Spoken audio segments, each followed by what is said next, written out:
స్నానం చేసి మీకు దగ్గరలో మందార చెట్టు ఎక్కడుందో అక్కడికి వెళ్ళండి. ఆ మందార చెట్టు ఆకులు 108 తెచ్చుకోండి.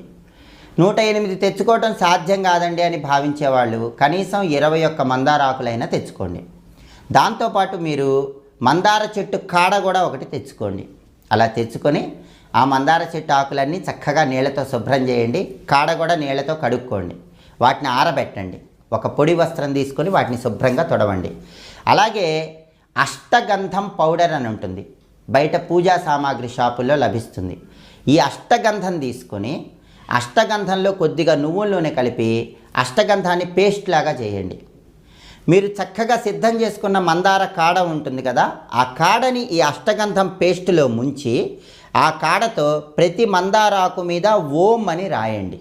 మీరు 108 ఆకులు తెచ్చుకుంటే 108 ఆకుల మీద ఓం అని రాయండి. 21 ఆకులు తెచ్చుకుంటే 21 ఆకుల మీద ఓం అని